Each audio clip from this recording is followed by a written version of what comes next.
1 maart 1945 van de bevrijding voor Venlo voor Noord-Limburg.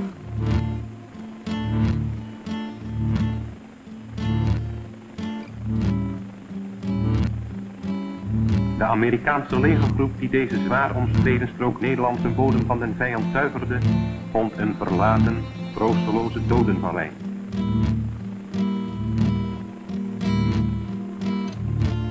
Venlo werd het Tweede Kaap genoemd.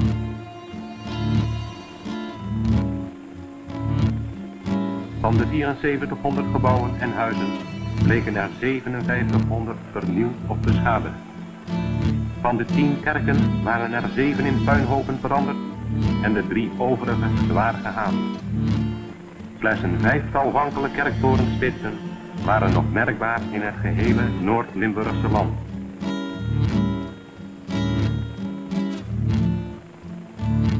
Kort na Dolle Dinsdag drong het krijgsrumoer van het naderend front dreigend tot de stad door. De hoop leefde op in de harten der Venlonaars. Dit betekende immers ook de naderende bevrijding. De terugtrekkende Duitse fronttroepen roofden en plunderden intussen als vandalen. Razzia op razzia volgde. Niets was veilig. Tal van luchtgevechten speelden zich af boven het Maasdal. 13 oktober 1944 had het eerste rechtstreekse bombardement plaats. In een kwartiertijd werd een belangrijk deel van het stadscentrum in een puinhoop veranderd. 13 maal herhaalden de bombardementen binnen 4 weken en maakten honderden slachtoffers. 4 en 5 november 1944 waren wel de zwartste dagen voor Venlo. 3 luchtaanvallen verpulverden straat na straat. Het hart werd uit de stad weggerukt en het vuur van zware branden woedde ontembaar voort tot aan haar buitenwijken. Duizenden inwoners vluchtten naar dorpen in de omgeving. Venlo was een verloren stad.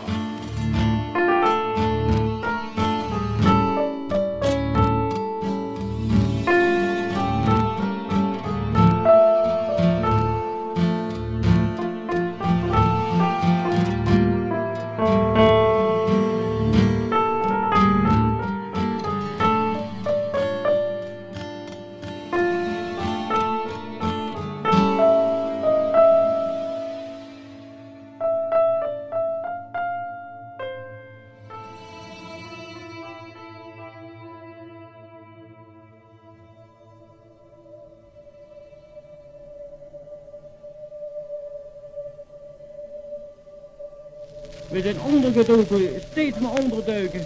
Dagen, nachten. Steeds maar wegblijven, in huis zitten, niet buiten durven te komen. En nou, frank en vrij lopen wij over de straat weer. Ja, het gevoel dat is feitelijk, dat kan men zich niet voorstellen, dat moet je zelf meemaken dat men weer vrij is.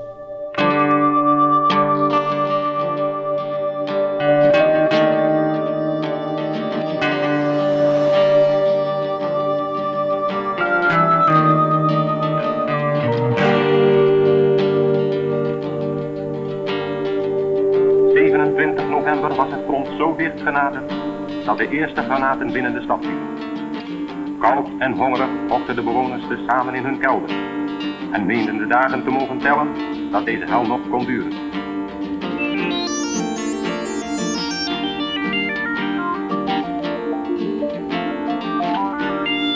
Van 3 december 1944 tot 1 maart 1945 was Noord-Limburg niemandsland. Van de 200.000 inwoners tussen Venlo en Mook werden circa 120.000 door de Duitsers in 4 weken gedeporteerd. Weggejaagd van hun fel omstreden grond, van hun geruïneerde huizen en hoeven, van hun opengereten akkers, hun opgeblazen kerken, weggejaagd van hun geboortegrond. Van de ruïnes en bouwvallen waarin de stoffelijke resten van hun dierbaren onbegraven achterbleven onder de helse muziek van 2 wereldfronten. Noord-Limburg, niemandsland.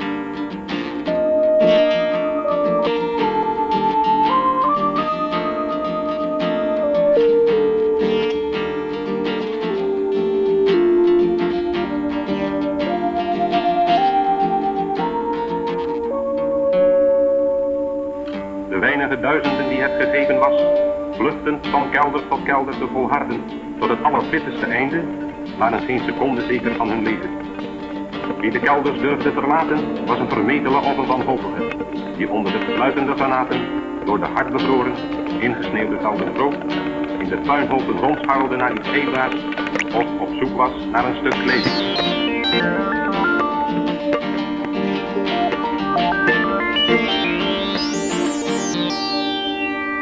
Noord-Limburg, niemandsland.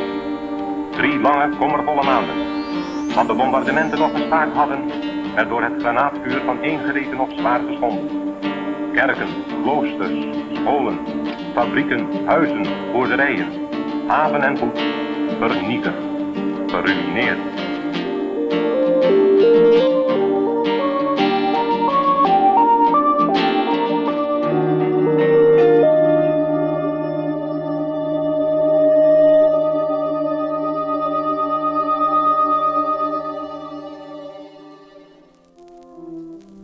Hier is herrijzend Nederland. Uit bijna ieder huis in Venlo, ook al stond er alleen nog maar een voorkamer van, hing de Nederlandse directeur. Dat was nu Nederland op zijn best. Ik kan me voorstellen dat het zal heel wat voor jullie zijn, hè?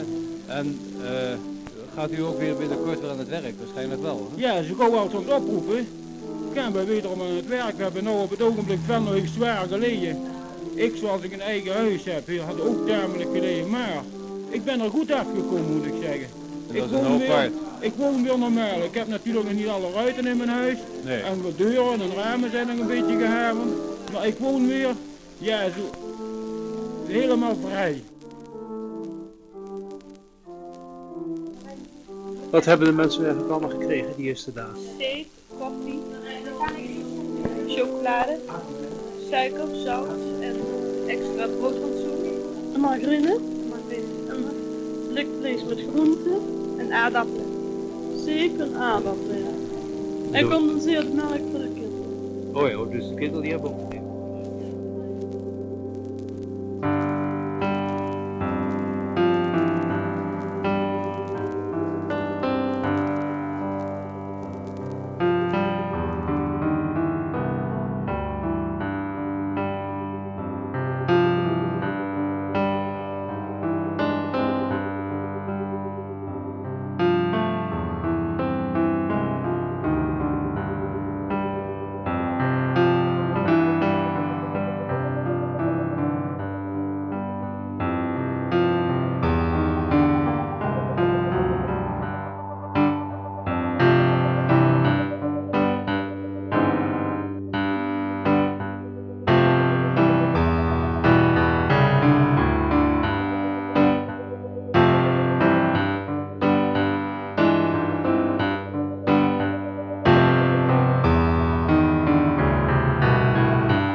In de allereerste plaats een gevoel van niet te beschrijven bewondering voor het moreel van de inwoners van Venlo die deze tijd van ontzettende nazi-terreur hebben doorgemaakt.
God en ons vaderland hebben dit alles van ons gevraagd.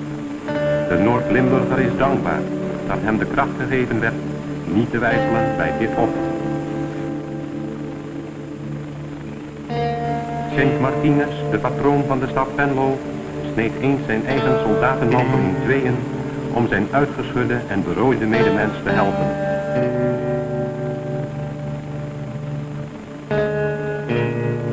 Mogen ook wij de kracht vinden eendrachtig samen te werken aan de leniging van de barre noden in dit offergebied, om gezamenlijk als Nederlanders Nederland te herbouwen.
Hier is Herrijzend Nederland.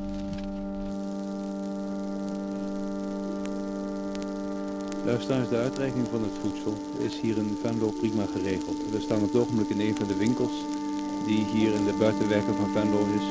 En daar zien we hoe de zaak op het ogenblik in zijn werk gaat. De verschillende klanten die hebben allemaal direct hier hun bonnen gekregen. En met die bonnen konden ze direct in de winkels hier in Venlo hun eerste rantsoen in ontvangst nemen. Ik voel me vanaf de dag dat de Amerikanen hier binnenkwamen als opgelucht en dat we wederom vrij over de straat konden lopen.